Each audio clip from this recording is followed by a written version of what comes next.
Welcome in, everybody. It's time for Monday night's Talkin' Ball. I'm Bobby Burton, joined by Jerry Hamilton. We're talking a little Longhorn football this afternoon, or this evening, actually.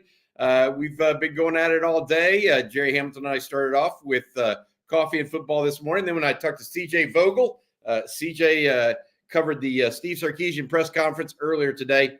Then they had the winning drive, and now we're back here to talk a little ball, little Longhorn news and notes of the nation's number one ranked team in the country, Jerry Hamilton. A little bit of recruiting news. Let's get that out of the way right now. How much of this hurricane that is barreling down on the Florida Panhandle right now going to affect recruiting at any, whether it's Javion Hilson, Walter any of those guys that Texas thought they were going to get in for this weekend, going to have to reschedule? Yeah, I think so. Based on a conversation a couple hours ago, because it looks like it's, hurricane may be going to that Big Bend area, Florida, poor Big Bend area, Florida. If it stays on that track, but you have to plan ahead. I think Walter Mathis and his family will bump back to the Georgia game, and I think that makes a lot of sense. Obviously, Javion Hilson's in the Space Coast of Florida. I think everything's a go for him as of right now. He should be able to get out of Orlando. So I think everything's a go for him to still come in. Walter Mathis, I think, and family, I think they'll bump back to the Georgia game, though, which, look, they have to get him on campus twice. So maybe not ideal timing. If he comes in for Georgia, and you got to try to get him back for an official in November. But what can you do about the a category 2 or 3 hurricane? Nothing you can do about it. Yeah, that's called Mother Nature, and she rules. Let's just be clear. We're going to take y'all's questions. This is a free form Talkin' Ball. You guys ask, and we'll try to answer. It can be recruiting, team, whatever you want to talk about on a Monday night. Jerry Hamilton and I will be there to do that for you. This episode of On Texas Football brought to you by our friend John Donovan over at Longhorn Wealth Management. Right now, John is really excited about where the Longhorns are, ranked number one in the country. If you are interested in learning more about how John can help you and your family get in a situation where finances are more secure and you are saving for your future, make sure you give John and his team a shout. The phone number there, 972-707-4900, or go online at www.longhornwealth.net to schedule your free consultation today. John was at our tailgate last Saturday prior to UT's trouncing of the Louisiana Monroe, and he wants to help all UT fans dominate their financial concerns by offering you that free 90-minute consultation. All right, Jerry, let's get going. Go straight into questions tonight. Todd Lacey starts us off. Who are the best weapons that Mississippi State has that Texas is undoubtedly preparing for, both on offense and defense? How are their special teams? This is interesting, Jerry, because you listened to Jeff Lebby's press conference today and had some notes for Longhorn fans. Yeah, so he named Michael Van Buren the starting quarterback. Chris Parsons will be number 2. Obviously, Blake Shapen out for the year. But he also announced during this press conference that Kevon Lee, the running back, fifth-year running back who transferred from Penn State, had a 550-yard season at Penn State. He's out of IMG Academy, originally out of high school. He is now out for an extended period of time. So Johnny Daniels, they had a monster running back, two-headed running backs. They couldn't block for anybody. Daniels, pretty good player. Lee, pretty good player. But now they're down to one of those two guys. So Johnny Daniels will have to take more of it on his shoulders. Crystal Springs, Mississippi, he's a junior. No, he had no update on Isaac Smith. Wouldn't know till later in the week. That doesn't sound really good for the leading tackler and future NFL safety that he'll be able to play on Saturday against the Longhorns. So that's kind of an update. The other thing Levy said, he thought offensive line-wise, they were played with much better pad level and much better hand placement against Florida than they had, definitely against Arizona State and definitely against Toledo. Was that because Florida's really bad? We'll find out. I think Florida is pretty bad. So it was interesting that kind of what he had to say today.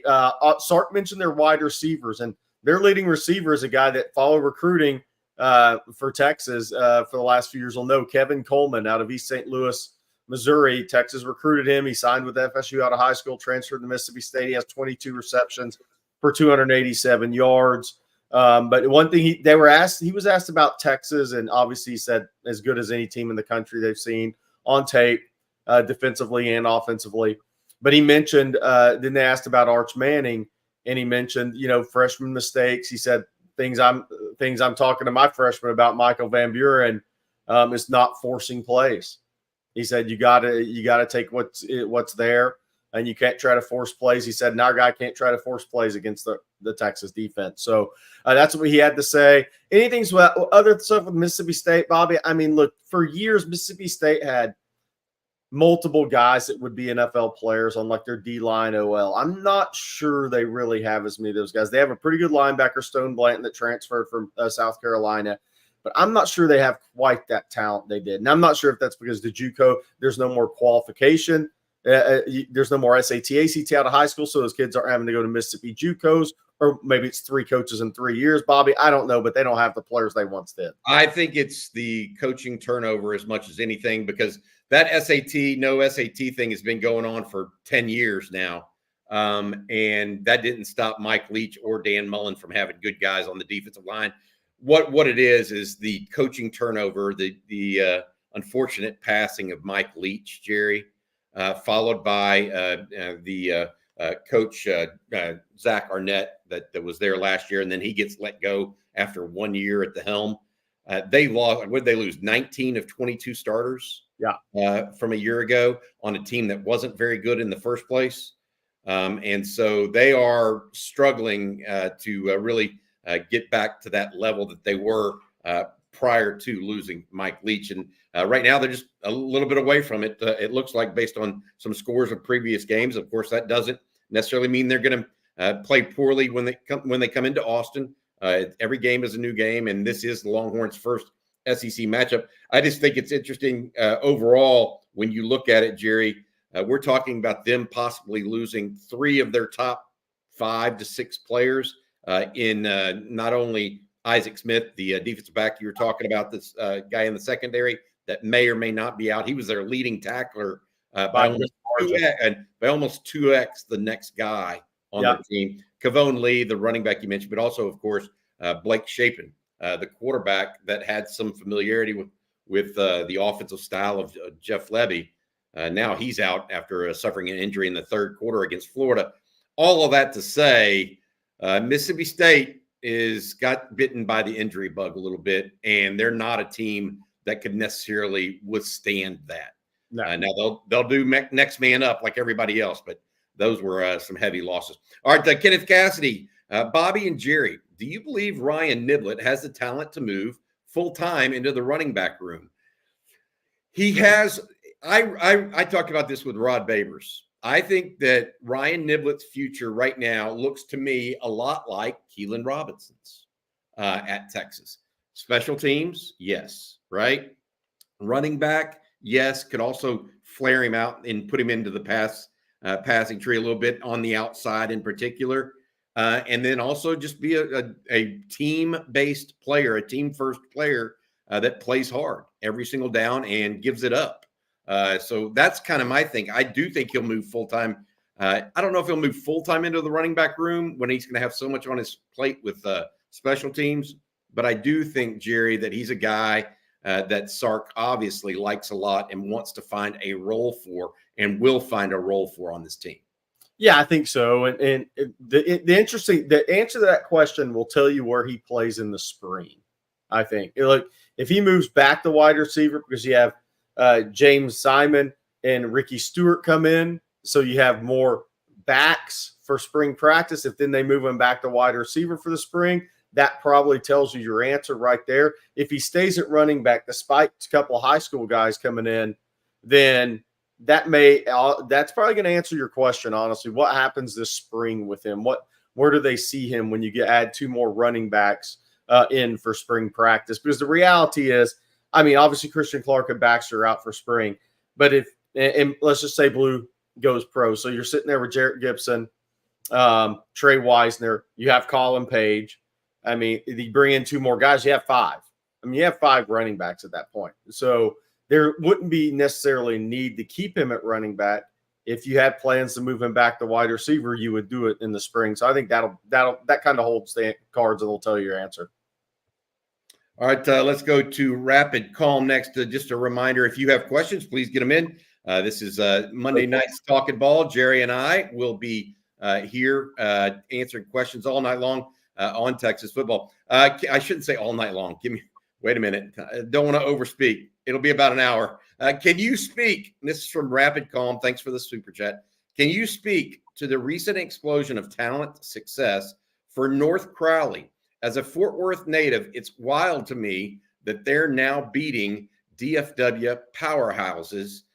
They do have a lot of talent. Jerry, you've chronicled that for us. Texas has tapped into that a little bit in this recruiting class with Jonathan Cunningham, the linebacker that is committed to the Longhorns. Yeah, I think it's about three things here with them, and they do have 15 to 20 Division I level players in their program right now. Now 2 or 3 may have to go down to a JUCO or D2 just from the portal, because the portal's messing everything up for the senior. Some of the seniors that are kind of on the fringe, but it's threefold. Ray Gates is a great coach, by the way. He's done a great job. Really good defensive mind. So that's one. 2, the key with North Crowley has been keeping the kids in middle school at North Crowley. Alito got some really good players. Jonathan Gray. I mean, I could name 3 or 4 others that were from Fort Worth that ended up at Alito. So if you keep the majority of those kids, if you keep your best players at North Crowley in 8th grade, they come over to North Crowley in 9th grade, that's a huge win. And I think that's being done more so. Then I think Fort Worth ISD, I think when people are moving into Fort Worth, if their kid's an athlete, they're not really looking in Fort Worth ISD necessarily. They're looking at the Crowley schools. And they had a corner that moved in from Georgia who's a Division I player from the Atlanta area or a little bit east of Atlanta. They moved in to the North Crowley zone. And once you start having success, when there's that decision to be made where people are moving into the area, if they have a kid that's a really good athlete, especially a football player, they're going to go with the team that has kids recruited, that's winning games, and that's North Crowley. And I think anybody that leaves Fort Worth ISD right now, if they can, that's a really good player, they're going to North Crowley as well. So I think it's a few things, but it only starts if you have the right coach and you're winning ball games. Because if you're not winning, those kids are still going to go to Alito. Bottom line. I got to say this. The one thing I would add about that is there was when we were following Jonathan Cunningham's recruitment a little bit tighter right before he announced, I was following Ray Gates, the coach that you were talking about, on Twitter, and it was an early season practice, right? And there he is. He's out there, and his kids, if he said that he'd buy him pizza or something like that if they scored on their first drive. Well, they scored on their first touch of the season, so he had a big pizza party. Things like that sound very small because they are. But I remember Alan Waddell, former Lamarck head coach that I followed a lot, a former Longhorn player as well, and then went into the college ranks and coached linebackers at A&M for a while. He used to give guys popsicles on a hot Texas summer day. You know what I mean? It's kind of things like that build camaraderie in the team. And I'm not saying these guys are the only ones that do it. A lot of Texas coaches do. But I think things like that, it helps develop your program, I guess, is the best way to put it. And I will say one thing I missed. North Crowley just built new facility for North Crowley and Crowley to play their home games. It's really good. North Crowley's got an indoor as well up there. Oh, wow. So it's not like they're way behind in the arms race of high school sports. And as DFW has continued to grow west, south of I-20, eventually that runs right into North Crowley. Fair enough. Jose Rodriguez. By the way, they're probably number 2 in the state behind Duncanville for good reason. They are really good. Duncanville beat them in the state semis last year, handled them pretty good. Let's see if they get them again this year. I think they're going to play again. Jose Rodriguez, Bobby and Jerry, who's to blame for the offensive line woes for the Sooners? They've had the same dude for years. Bill Beatonbaugh is their offensive line coach. But they'll develop Fasusi into a top pick. They had to portal almost all the OL. That's on coaches and evals. I will say this. They have had to portal. I think a little bit of that was how Lincoln Riley left them kind of high and dry and was not necessarily focused on recruiting. even though Bedenbaugh is a really good coach, and I still think he's a good coach, even he can't, overcome a head coach that isn't really invested in recruiting. I do think Fasusi is a good player, and I think he'll be a good player for the Sooners. The bigger piece to me, they also lost several guys early. Who was it? Anton Harrison was a first-round pick last year. They've lost a couple guys early that were late first, second-round picks. That has kind of exacerbated their problem. But Jerry, do you have anything else to add to that? I kind of put it on Lincoln Riley's plate more than I do Bedenbaugh or Brent Venables at this point. What do you think? Look, I think Bedenbaugh's a tremendous football coach. I'm not sure he's an elite recruiter, so the coaching has to kind of take over, and the resume has to take over there. But that, and look, then it's interesting how things have changed. And Daniel Cruz goes to Texas. Oklahoma was on him first, right? So they've lost some key battles in DFW era on offensive line. Ty Haywood goes to Alabama in this cycle from Denton Ryan. Those are ones you want to win. Now they got Fasusi. That was a huge win for them. But they've lost some battles. I mean, the Coleman twins or two of the triplets, the Coleman twin offensive linemen at Cedar Hill, they canceled their OU visit and committed to Texas. So I mean, there's some things in DFW. I think Texas's success is hit them a little bit. And then I thought that Ty Haywood was very interesting that he went to Alabama. Gotcha. And I think that's because everybody's a left tackle until they're not. And, Lamont Rogers, Ty Haywood, and Fasusi all think of themselves as left tackles. They all can't go to the same school. Gotcha. JJ here has one for us. Do you think as we go into the OU game, the Circle of Trust receiver group tightens like it did at Michigan? 3 to 4 games, 10+ receivers, Michigan 5. Look, I 3 of 4 games, 10+ receivers, Michigan 5. I do think that the Circle of Trust tightens, or at least the rotations do. I'm not so sure that they're not adding a receiver right now fully in Silas Bolden, guys. Yeah. I mean, don't forget, he made a hell of a catch on the sideline, his first reception from Arch. And then I thought he caught that ball that was downfield. So I think they're actually still trying to figure out all of who is in that Circle of Trust. So I would also add Michigan may be a little bit differently situated than OU. I don't know. Michigan's on the road, whereas OU's neutral site early in the season versus mid-season as well. I mean, you're talking about game 3 versus game 6. Right. So that we'll see. My initial thought is that they're at least a 4 to 5 in the rotation against OU as opposed to 3, which is what they were primarily. All right, a couple other questions coming in. Thank you all for getting those into us. We are going to kind of just keep hitting them down all the way down. Todd Lacey asks, if Arch starts, which, by the way, we need to mention, Quinn Ewers was back at practice today, will Sark dial things back and start hitting the RPO and throws to the RBs more? Continue throwing down the field, question marks? What are your thoughts?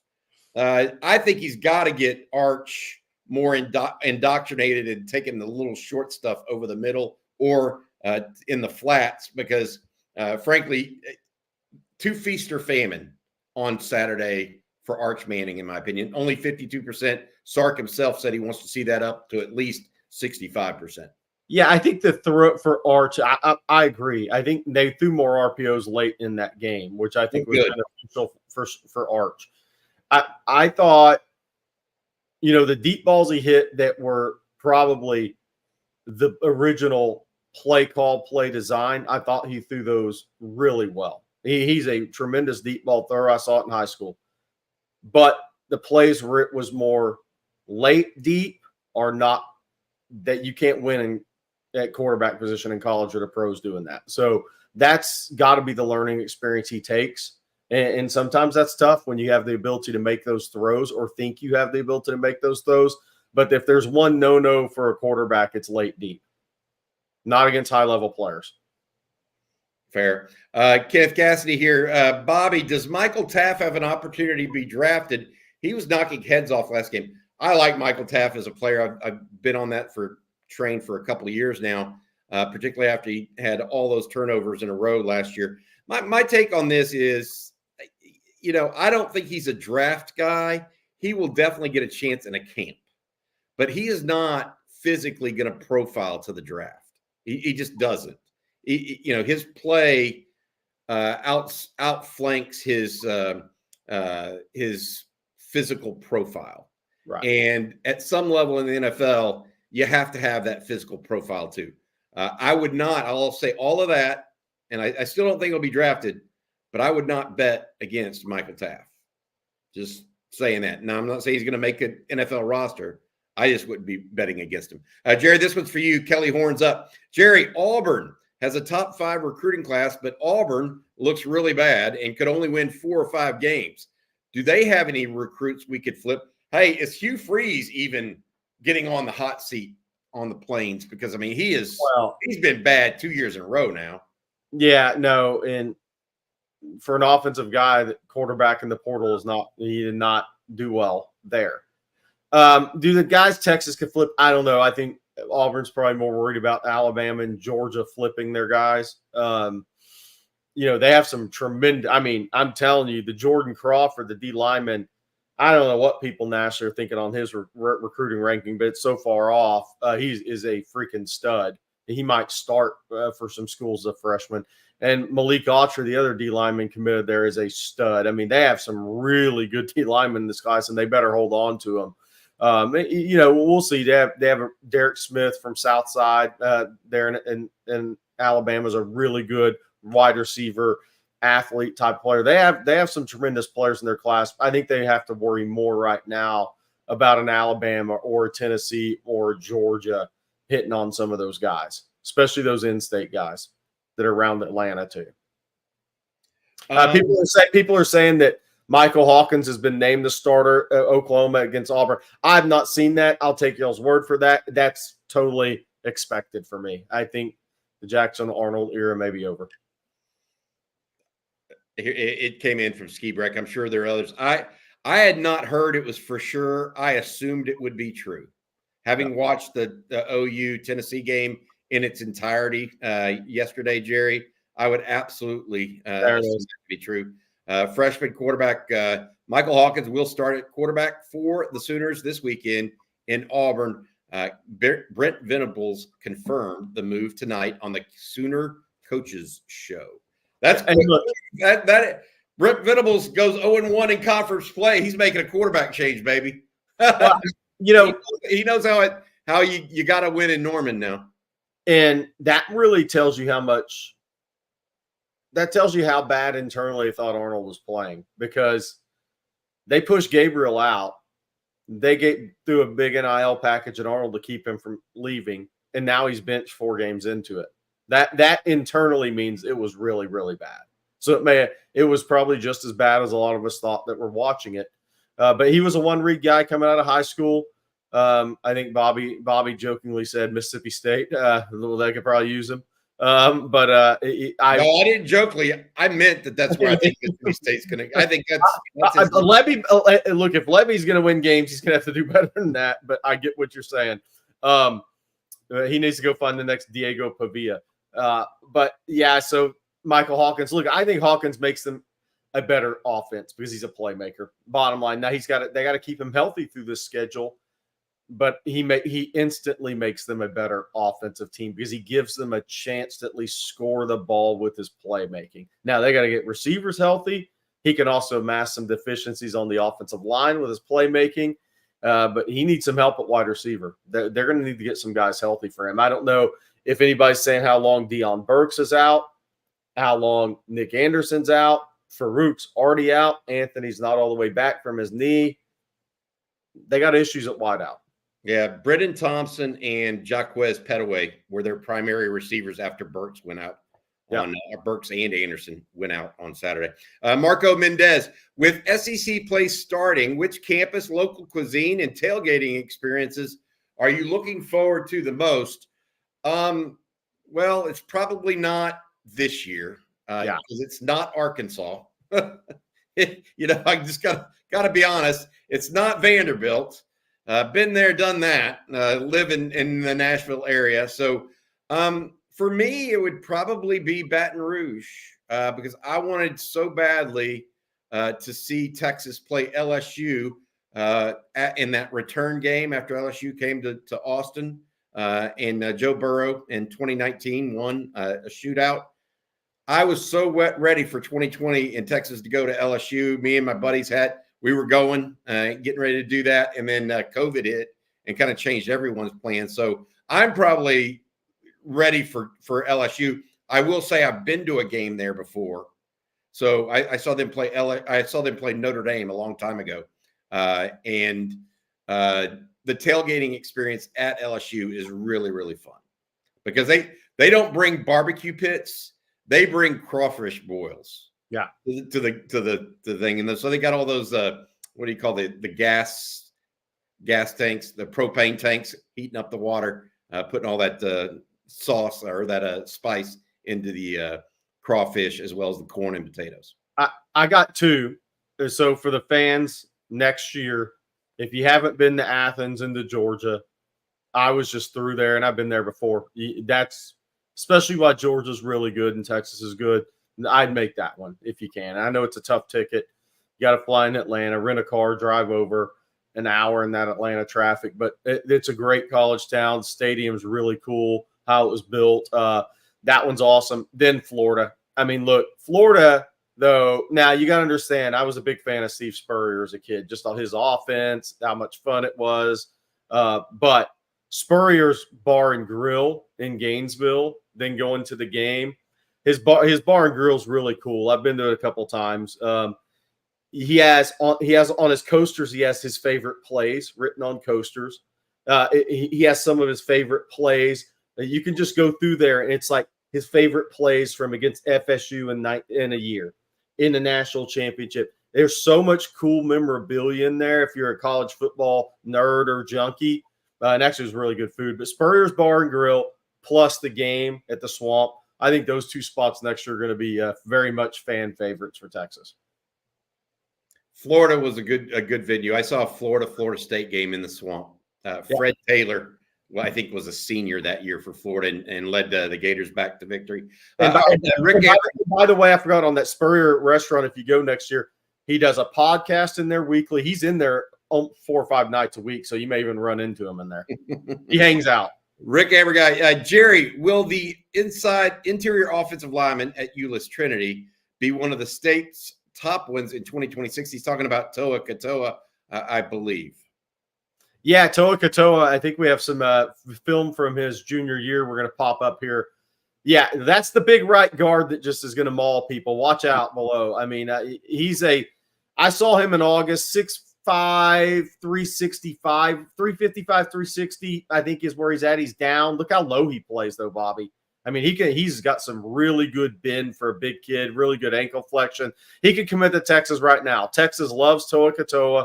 He could commit to Texas right now as a guard. He's expected to be at the Mississippi State game Saturday, and he's a guy that, I think there's 3 offensive linemen in Texas right now that could commit to Texas. Turntine, Toa Katoa, and Nicholas Robertson, the guard from Klein. Nicholas Robertson will also be at the Texas-Mississippi State game Saturday. But Toa Katoa, Texas loves large humans. They love tweeting out about large humans. And this is a large human that can move people in the run game. Dude, I see him. I look at that guy, and I think of him and Daniel Cruz together. Yeah. That big barrel chest. Holy cow. Ugh. And, I mean, this is a kid, by the way, you know what you like about him? He was up to about 390 pounds. He's dropped 30 pounds. I mean, he's putting in some work as a young kid right now to get his body better. And looking at him in August when I was through there, I'm like, wow, what's he going to look like a year into college? He's going to be one power. Look how he bends. He is going to be one powerful dude at guard. James Follett here has a question for us, Jerry. How could you say it's Lincoln's fault for the problems on the offensive line? Every OU fan swears to me that they're better off without him and that he was actually holding them back. Yeah, I don't think so, guys. You think so? We're looking at their quarterbacks now? I don't think – I mean, look, Michael Hawkins is going to be a good player for them long term. They're not going to line up the guys that Lincoln Riley lined up for them at quarterback. Just not going to do it. And if they feel differently, I don't know what to tell them. They're going to find out pretty quick that the world just doesn't work that way. Rob Enfield has something for you. Any news regarding Sadir Mitchell? Jerry, you have anything new on that? We reported that he was escorted to the locker room, I believe in the third quarter, by strength and conditioning staff. There was some brouhaha. We don't know all of the particulars, but suffice to say that he was not doing well on Saturday night, did not play in the game. You have any latest news? I mean, no, I don't think we'll see him. Got it. Okay. Well, fair. All right. V. Brown, who has the better D-line play so far, Michigan or Georgia? Hard to gauge, right? Well, I think Michigan, but now Michael Williams has missed. We'll see if he's supposed to return against Bama. He was a projected first rounder, high first rounder, didn't really have the production. That's an interesting question. I think Michigan interior is better than Georgia. I do think Mason Graham and Kenneth Grant are better. Georgia, though, may have the best pass rusher in the country when they play him there. Jalen Walker's a stud. I mean, he is legit. Now, they play him at inside back or some, then they just they have early in his career. But when they turn him loose, dude, he's a different level. Coachy Samuel has a question for us here. Unless the OU defense scores on us, I just don't see how they're going to score with their sucky offense. What do you guys think? I think that you're right in some ways, not about them scoring, because they're definitely going to score points. I don't know how or when or why or whatever. But that game, you kind of throw out the record book and look at it that way. My one take on it would be that Michael Hawkins, that's why they're going to him. It's not that he's already a better quarterback for Jackson Arnold. If they had the type of offensive line that they're accustomed to having, Jackson Arnold would still be the quarterback at OU. That's my opinion. If they could keep him clean in the pocket, because Jackson Arnold's a better thrower of the football, but they can't keep him clean in the pocket, and they got to go with a better playmaker, in my opinion. And for them, that's Michael Hawkins. I think that people will score against Texas. I think OU will score against Texas. They're going to have something for the Longhorns. There's no doubt about that in my mind. Yeah, I think because of Michael Hawkins, Oklahoma will score against Texas. Yeah. I've got to say this. The thing that I go back to, and Jerry, you made mention of it early, is how do you let Dylan Gabriel walk out the door? I mean, unless you just thought that you couldn't count on him physically, and you knew. I will say this: if Dylan Gabriel had this offensive line, compared last year's OU offensive line was not their typical offensive line, and it was still better than this one. Yeah. Maybe he knew that and knew that Dylan Gabriel couldn't handle that physically. I mean, that would be the only thing I would give him credit for if he made that move, because Gabriel's had injury problems. Yeah, I think my opinion on it is, well, it's interesting. I was doing some travels in the spring through some high schools, and I ran into somebody that would 1,000% know.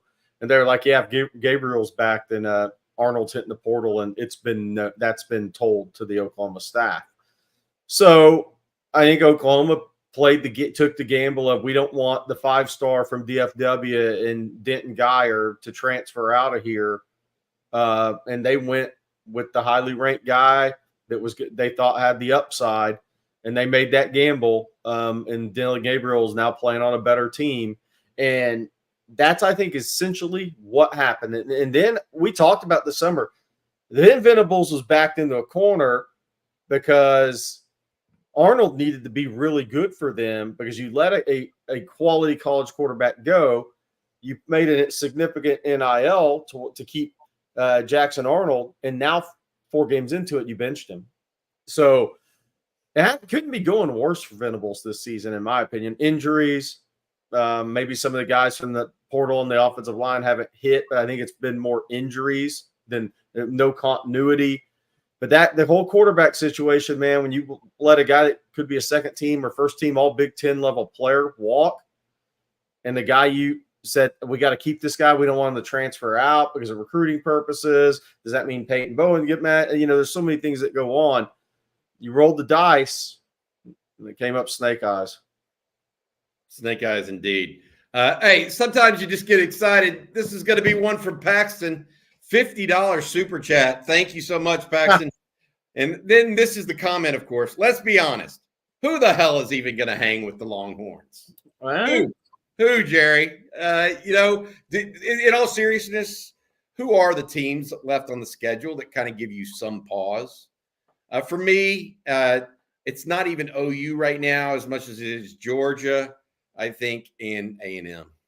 I mean, and I know A&M is going to – they're not what they have been or what they could be necessarily, but that game, I just think it's going to be a bloodbath. I think it's going to be hard to get out of College Station with your bus, much less a win. That's kind of where I come out. What do you think? Who the hell is even going to hang with Texas right now, given the way the Longhorns are playing? I think Oklahoma's defense will allow them to hang. What's hang, though? What hang for some people maybe 14 points, hang for some other people maybe 21 or 24. I think Oklahoma's defense will allow them to hang for a good part of the game. I think Georgia definitely. If anybody thinks Georgia's just going to walk into Austin in a game that matters and just roll over, that's not happening. And I do think A&M we'll see how healthy they are at the end of the year. But that is that's going to be such a wild atmosphere. And I joke around about it. It'll be Johnny Manziel bobblehead game for the 38th time. Collie attacks on the sidelines on Sark and Quinn before the game. Team bus gets pulled over for going 3 miles an hour over the speed limit on the way to the game. Food poisoning, hotel fire, you name it. Everything's coming out for that game. So I could see that type of rivalry game being closer than people think. But a lot's going to depend. Those late games just depend on health, though. You could have Texas could have some key injuries and have to sit guys out because they're in the playoff, even though people would hate that.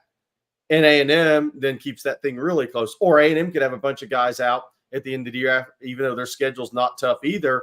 And Texas just steamrolls them because they just don't – too many of their guys got hurt this year. So health plays a big part in that game. Why is OU not playing Casey Thompson? It's a good question. He's now – after going from Texas to Nebraska to Florida Atlantic, he's now on OU's roster, Jerry. He started for the Longhorns. He's got more starting experience than either Jackson Arnold or Michael Hawkins right now. He might be a good emergency quarterback for them, if not a starter eventually. Yeah, I think it's twofold. I think Hawkins is a good player. And Hawkins was really good in the spring game. It just didn't get a lot of attention because Jackson Arnold all the talk was there. And I think Casey's not a good player. There's that. Here's a question for you. Ski Breck. Does Urban Meyer get a head coaching job in 2025? Nah. What job would he take, Jerry? Nah. I don't look. I think he's done coaching. You think he's tainted at this point?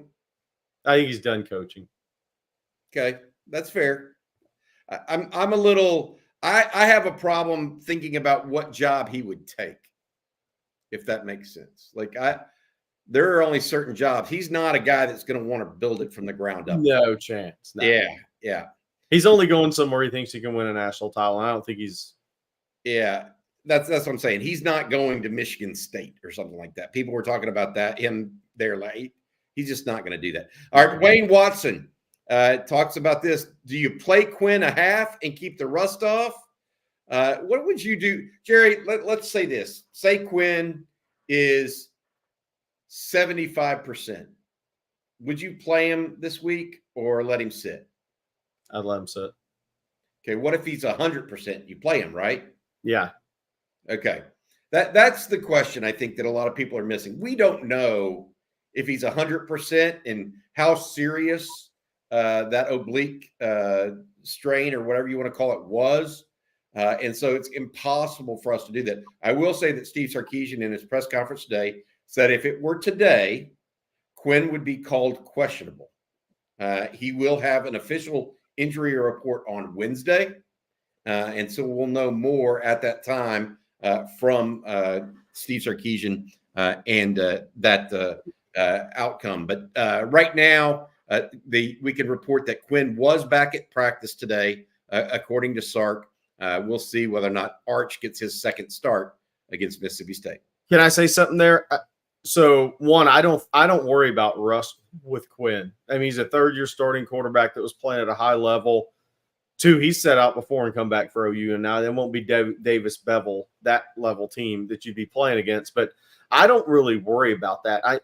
My worry with Quinn is he plays Saturday. He's not really, really ready. And he's in some fight to stay up. Somebody's got him around the waist, and he rips through his core to try to throw a ball away, and there he is out for a month. Then you don't have him for Oklahoma and Georgia.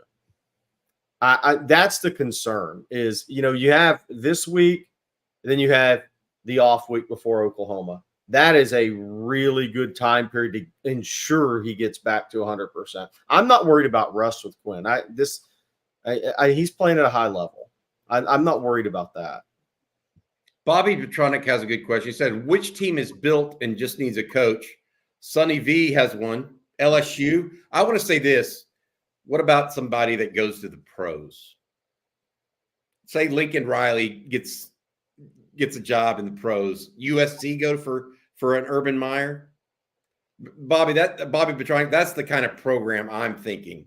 I think he's done his piece. He can't go to Notre Dame, even though he's named after a pope.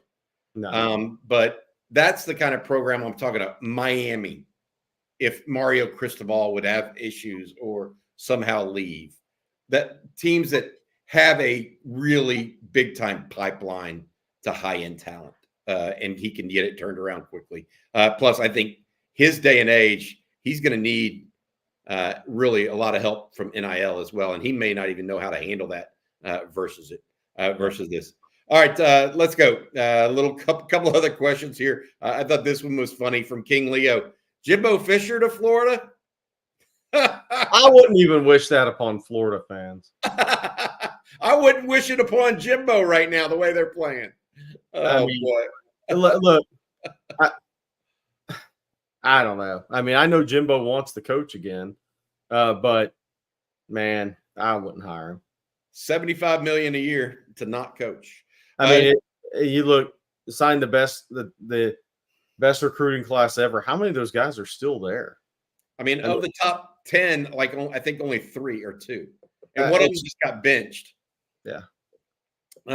Sugar Daddy, how are we tonight, gents? Doing well, bud. Thanks for the super chat there. Also, Jeff Carey, who gets the 12th seed if Boise State loses? Who gets the 12th seed if Boise State loses? I'd have to look at that. Too early for me on that one. Yeah, I mean, James Madison, according to Mac Brown. I talked to somebody out that way today about Mac, and I don't know what he was thinking. UNLV is a good answer, by the way. UNLV might be a good answer. Good one. All right, let's go here to Patrick Despain. Where is Jeff Traylor, the UTSA head coach, coaching next year, Jerry?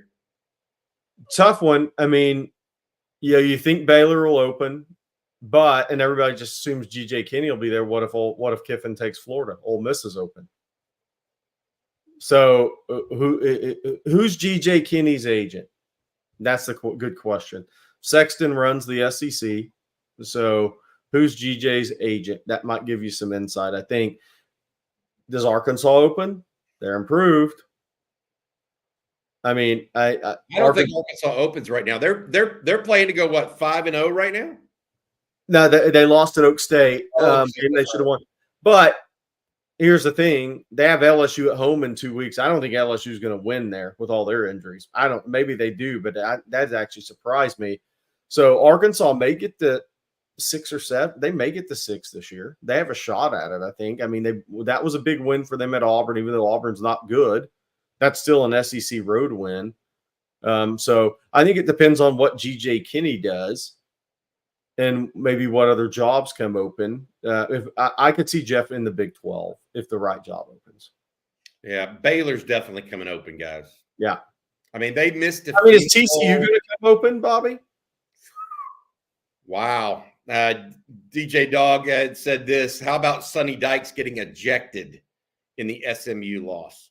Guys, we've seen him be just almost go into histrionics on the field about refereeing before. Apparently, he went double over against SMU.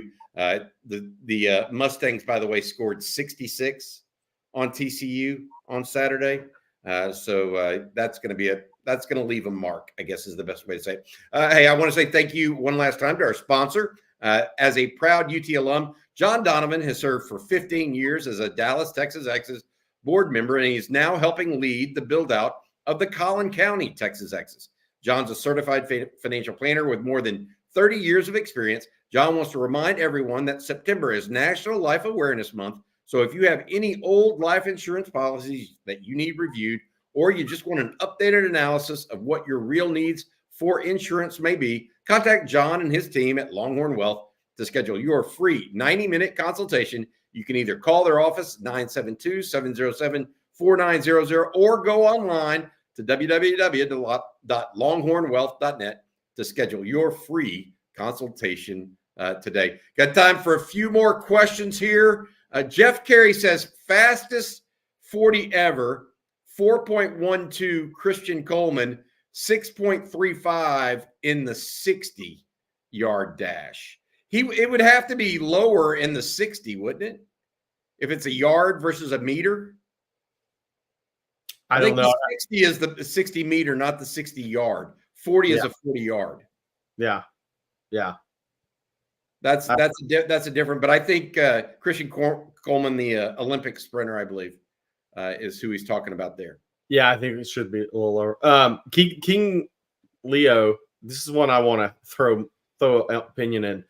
Do you think Branch from USC will hit the portal next year because he doesn't get the ball as much as you would think? If he does with Texas Tarkin, I don't know what Branch is going to do, but I can 1,000% say if that dude hit the portal, Texas would have interest, as would about everybody. He is a dude with speed and quickness.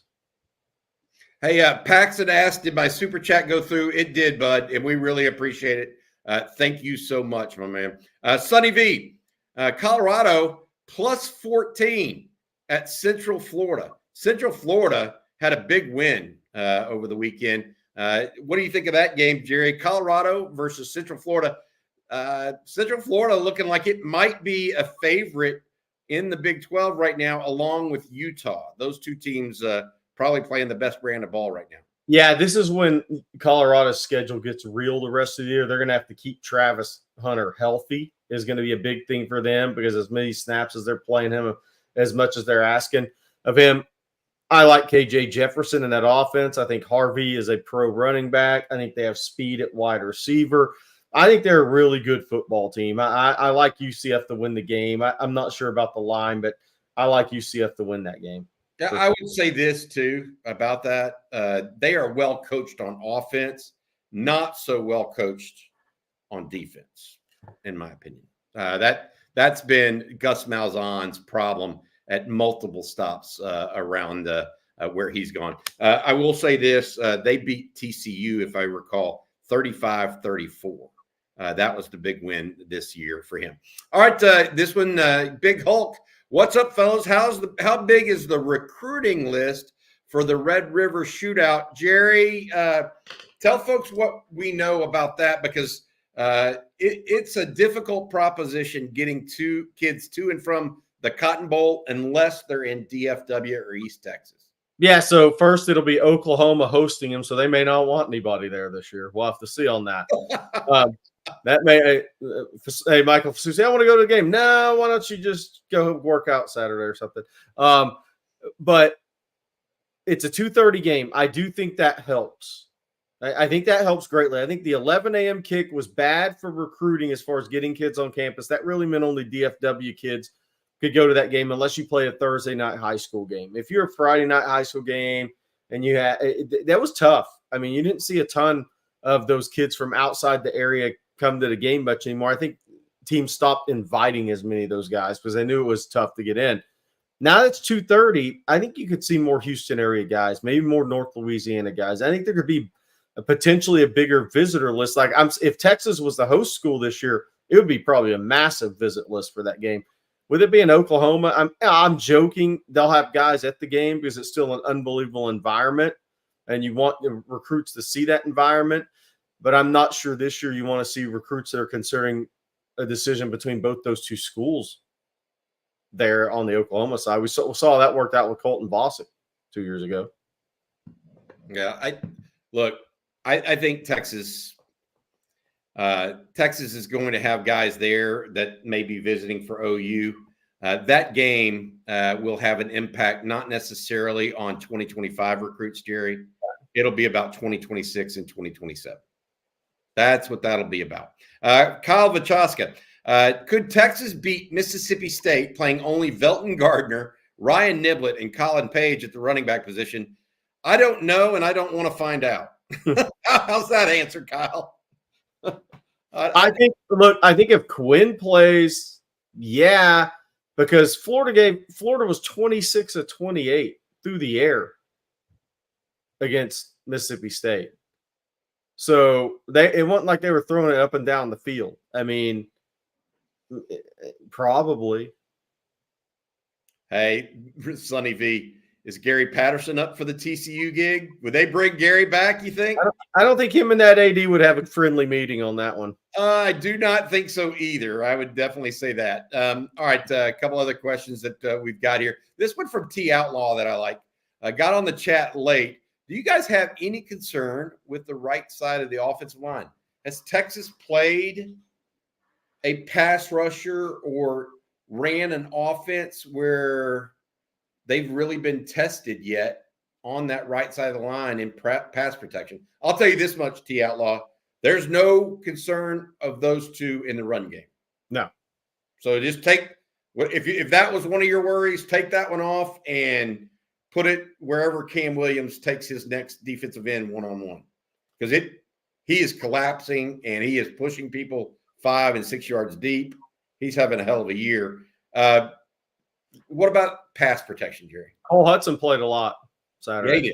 Yeah, he did. He's getting in 6 to 7 series a game, it seems like. Yeah. And it's not just at right guard either. Not just at right guard. So we'll see where that goes. All right, this one from Rapid Calm. Randomly thought back to when Marquise Goodman took that kickoff to the house at A&M. Made that poor khaki kicker look silly in the open field. Yes, he did. I thought this was interesting.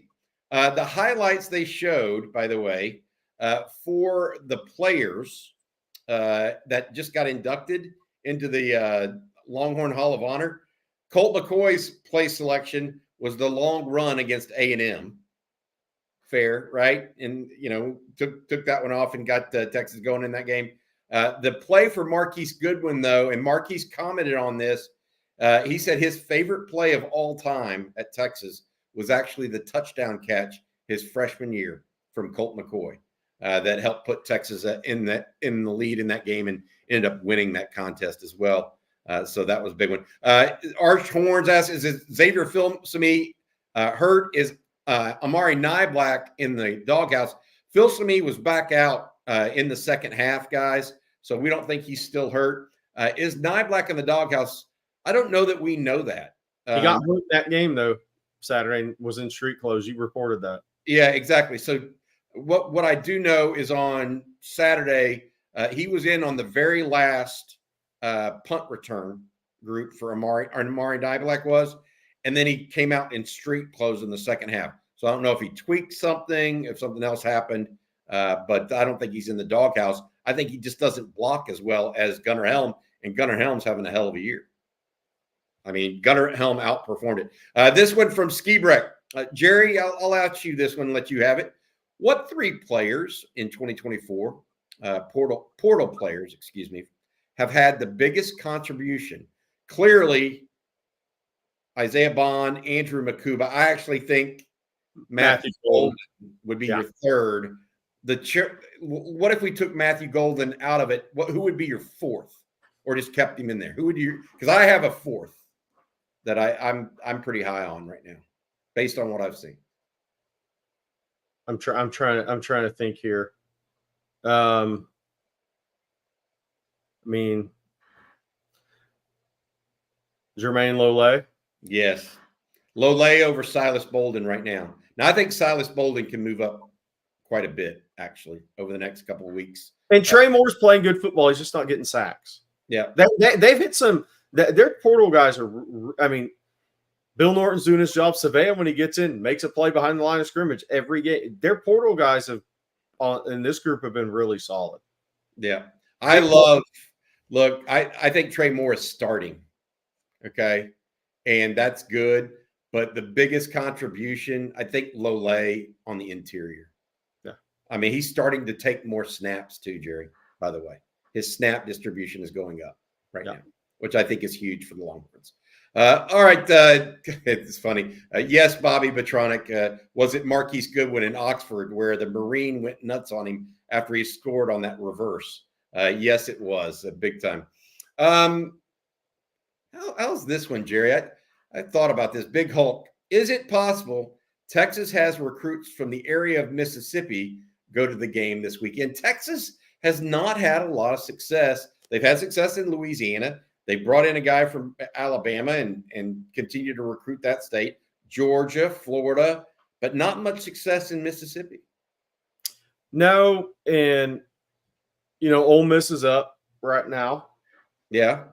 Alabama under Nick was hard to beat. Mississippi's a tough area to recruit, and then you have LSU to the west, who's always going to do well in Louisiana or in Mississippi. Mississippi's actually a really difficult state to recruit if you don't have strong relationship ties in that state. I would say that. That's a tough place to go in and get kids. All right, this one from Mathis. It's going to be our last one for tonight. Am I alone in my nervousness when watching Silas Bolden fielding punts? I am not actually. I've seen him actually do it on a practice field. He is tremendous. He's better than Xavier Worthy at fielding punts. So if you weren't nervous with Xavier, you shouldn't be with Silas. Now, I was actually a little nervous with Xavier because I've seen him drop too many. Silas Bolden was like a vacuum in practice that we attended, Jerry. Yeah. I mean, he caught everything. His feet are so good and so quick that people don't realize this, but the ball moves so much when you're fielding punts. You catch it a lot of times, and it's going to sound weird saying it, but you catch it with your feet and where you position your body and are able to position your body. I am not nervous when he's back there. I am a little. When he picks it up off the bounce in traffic, I'm a little nervous for him. I would say in traffic, I'm a little. If he doesn't fair catch it, I'm a little concerned with him because he's small and he gets blown up. He's going to get blown up. Hey, by the way, for the chat, what's your score predictions for Texas, Mississippi State? I want to get the pulse of everybody. Is the line still 38.5? It was as of this morning. I don't know if it still is right now. What is everybody's predictions? I need what everybody's thinking. I know you two boys got Woodshed, check the oil. I'm good there. I don't know if he has a score. 55-0. He's going 55-0. I love it. All right. If y'all missed it, by the way, earlier, Jerry had reported that he listened in on to Jeff Levy's press conference. Blake Shapen, of course, is already out. That's the quarterback. They're going to go with freshman Michael Van Buren. He also said that it sounds like from Jeff Levy's presser that Kevon Lee, the leading rusher for Mississippi State, will be out for this game. Wow. Donnie Daniels, who had a really good second half for them against Florida, will likely start there. They're also waiting to hear back on Isaac Smith, who is Mississippi State's leading tackler. He was injured against Florida. We'll see what that means as well. All right, guys, that's going to do it for tonight's Talkin' Ball. We appreciate you guys. Also, thank you to our sponsor, John Donovan over at Longhorn Wealth Management. Thanks to Rapid Calm, Jeff Carey, Sugar Daddy, Paxton with the big super chat. Thank you as well to JJ and those guys that all checked in with us tonight and had a little fun and talked a little football. There we go. UT boy, you finish it for us, 88-7. This is Major Applewhite's team. Who did Major put 90 up on the other day? Northwestern Louisiana. Now he gets his crack at a battered and bruised LSU in Baton Rouge. Homecoming for Major Saturday. All right. That's going to do it for tonight's Talking Ball. Jerry Hamilton and Bobby Burton checking out. We'll see you in the morning with Coffee and Football, guys. Hook 'em.